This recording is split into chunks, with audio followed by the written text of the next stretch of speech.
दोस्तों एक English film है जिसका नाम है फॉरेस्ट गम। ये 1994 में रिलीज हुई थी और बताया जाता है कि इसको 6 ऑस्कर अवार्ड्स मिले थे, यानी कि उस वक्त की बहुत ही फेमस, बहुत ही बड़ी हिट फिल्म है। और इसी फिल्म को फ्रेम टू फ्रेम कॉपी करके आमिर खान की फिल्म लाल सिंह चड्ढा को बनाया गया है। तो आज मैं उसी इंग्लिश फिल्म फॉरेस्ट गम का रिव्यू करूंगा। लाल सिंह चड्ढा का रिव्यू ये नहीं है। लाल सिंह चड्ढा फिल्म जब रिलीज होगी उस वक्त उसका रिव्यू होगा। लेकिन अगर आपने अब तक चैनल सब्सक्राइब नहीं किया तो कर लो, और घंटी नहीं दबाई तो जरूर दबा दो। और भाई साहब आपसे हाथ जोड़ के रिक्वेस्ट है, अगर आप वीडियो देखेंगे तो लाइक करना बिल्कुल मत भूलना। एक्चुअली उस फिल्म में हीरो का नाम ही फॉरेस्ट गंप है, जो एक बस स्टॉप पर बैठा हुआ है और जिसके व्हाइट जूते थोड़े काले पीले पड़ गए हैं। उसके बराबर में एक औरत आकर बैठती है और उसके व्हाइट जूते एकदम चमक रहे हैं और उन जूतों को देखकर ये अपने बचपन को याद करने लगता है।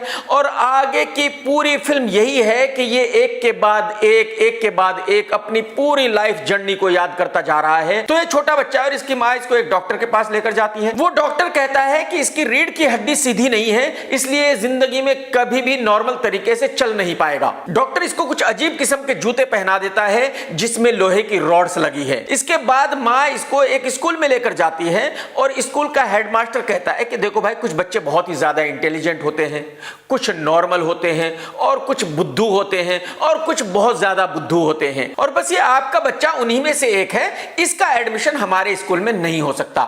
माँ किसी तरह उसको पटाकर अपने बच्चे का एडमिशन करा लेती है। अब बच्चे का पहला दिन है, वो बस में स्कूल जा रहा है और उस बस में कोई भी बच्चा उसको अपने पास बैठाने के लिए तैयार नहीं है। उसी बस में एक लड़की है जिसका नाम है जेनी, वो उसको अपने पास बैठा लेती है और दोनों की दोस्ती हो जाती है। अब ये स्कूल में हमेशा दोनों साथ साथ रहते हैं और बाकी सभी बच्चे इससे नफरत करते हैं, लेकिन इसकी माँ हमेशा इसको शाबाशी देती रहती है और इसको बताती रहती है कि देख, तुझ में कोई कमी नहीं है, तू वैसा ही है जैसे कि बाकी बच्चे हैं, बल्कि उनसे बेहतर है। तो तू ये कभी मत सोचना कि तुझ में कोई कमी है। एक दिन स्कूल में कुछ लड़के इसको पीटने लगते हैं और जेनी इससे कहती है कि भाग जा, और ये भागना शुरू करता है और आहिस्ता आहिस्ता इसकी रफ्तार बढ़नी शुरू होती है और जो जूतों में लोहे की रॉड्स लगी हुई है वो टूट जाती हैं और ये एकदम गोली की स्पीड से भागने लगता है। वो लड़के साइकिल पर इसका पीछा कर रहे हैं बट ये हाथ नहीं आता है। अब ये दोनों जेनी एंड गम बड़े हो चुके हैं और फिर एक दिन वो लड़के आ जाते हैं इसको पीटने के लिए। ये फिर भागता है। वो लड़के कार से इसका पीछा कर रहे हैं, लेकिन इसके बावजूद भी वो इसको पकड़ नहीं पाते क्योंकि ये गोली से ज्यादा रफ्तार से भागता है। ये भागते भागते एक स्टेडियम में घुस जाता है जहां मैच हो रहा है फुटबॉल का, और ये फुटबॉल का खेल कुछ अलग तरह का है। तो उसमें एक खिलाड़ी बॉल उठाकर भागता है और उसको गोल में फेंकनी होती है, लेकिन गंप इतनी तेजी से भागता है कि उस खिलाड़ी से भी बहुत आगे निकल जाता है। ये देखकर टीम का कोच हैरान हो जाता है और वो पूछता है कि भाई ये कौन है। वहां के लोग कोच को बताते हैं कि सर ये एक लोकल लड़का है जिसका नाम है फॉरेस्ट गम, और ये एक बहुत बड़ा इडियट है, इसमें दिमाग बिल्कुल भी नहीं है, कुछ भी करता है। लेकिन कोच इसके भागने की स्पीड की वजह से इसको टीम में शामिल कर लेता है और इसके टीम में शामिल होते ही ये टीम बहुत स्ट्रांग हो जाती है। एक के बाद दूसरा मैच जीतने लगते हैं। ये इतना बड़ा इडियट है, कई दफा इसको ये नहीं पता होता कि बॉल को गोल में फेंकना है, वो बॉल लेकर घर भाग जाता है। अच्छा, ये टीम एक कॉलेज की टीम होती है, तो उस टीम में खेलने के लिए उसको कॉलेज में एडमिशन भी लेना पड़ता है। तो ये इस टीम में खेलने की वजह से पूरे अमेरिका में बहुत ही फेमस हो जाता है। इसकी पढ़ाई खत्म हो जाती है और फिर ये एक दिन अपनी मां के साथ जा रहा है। एक मिलिट्री का आदमी आता है और इसको एक ब्रोशर देता है और कहता है कि भाई आगे जिंदगी में क्या करोगे? कुछ नहीं करोगे तो मिलिट्री में भर्ती हो जाओ। अमेरिका और वियतनाम की जंग चल रही होती है और इसकी पोस्टिंग वियतनाम में हो जाती है। लेकिन वियतनाम में जाने से पहले जेनी इससे प्रॉमिस लेती है कि देख, अगर कहीं लड़ाई में फंस जाएगा तो वहां से भाग जाना, हीरो बनने की कोशिश मत करना। अब एक रात वियतनाम की मिलिट्री इनके कैंप पर हमला कर देती है और ये चारों तरफ से घिर जाते हैं, लेकिन इसको फौरन जेनी की बात याद आती है और ये वहां से भाग जाता है। लेकिन भाग जाने के बाद इसको याद आता है कि इसके दोस्त तो वहीं सब फंसे हुए हैं। ये वापस जाता है और वहां से अपने सारे जख्मी दोस्तों को बाहर निकालता है। इस हमले में इसके कैप्टन के पैर कट जाते हैं। अब ये दोनों हॉस्पिटल में पड़े हुए हैं और गंप के पिछवाड़े में गोली लग चुकी है, लेकिन उसको गोली की कोई परवाह नहीं है, वो 2 आइसक्रीम लेकर खा रहा है। अब इस लड़ाई के लिए इसको मेडल दिया जाता है और ये अमेरिका में फिर बहुत फेमस हो जाता है। सबको पता चल जाता है कि भाई एक सिपाही बहुत ही बहादुर है जिसने अपने सभी साथियों को वहां से निकाला था। अब आपकी समझ में आ गया होगा कि भाई जैनी इसके साथ नहीं है, तो जैनी की एक अलग कहानी चल रही है।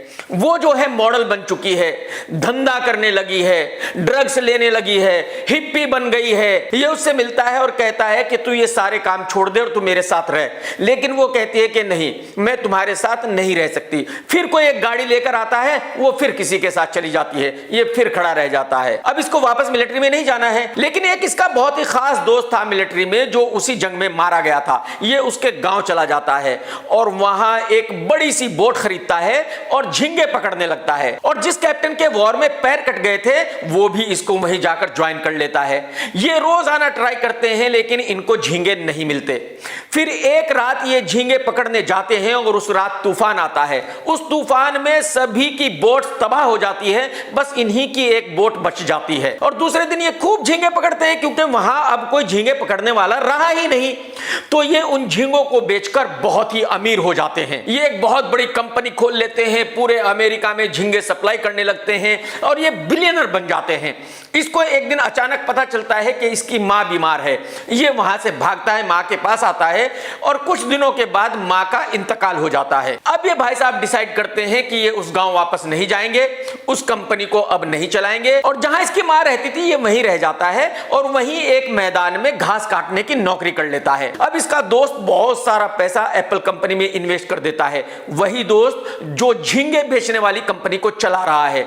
अब ये दोनों बिलियनर बन जाते हैं। तो इस इडियट को बहुत सारा पैसा मिलता है और ये वो पैसा चर्च में दे देता है, हॉस्पिटल में दे देता है, और वो जो इसका एक दोस्त था जो मर गया था उसकी मां को दे देता है। अब ये टेबल टेनिस प्लेयर बन जाता है और एक के बाद दूसरा मैच जीतने लगता है। फिर पूरे अमेरिका में इसकी धूम मच जाती है, फिर पूरे अमेरिका में ये बहुत ही फेमस हो जाता है।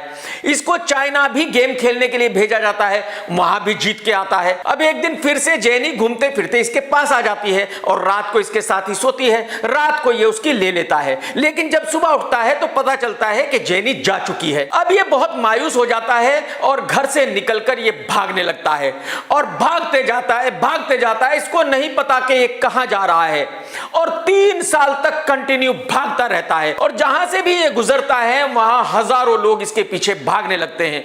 लोगों को लगता है कि भाई कोई इसका मकसद है जिसकी वजह से ये पिछले 3 साल से भाग रहा है। पूरी दुनिया के मीडिया में ये छा जाता है और फिर से बहुत फेमस हो जाता है। और फिर अचानक एक दिन भागते भागते रुक जाता है और कहता है मैं थक गया हूं, मैं अपने घर जा रहा हूं। लोग पूछते हैं कि भाई साहब ये तो बता पिछले 3 साल से क्यों भाग रहे थे?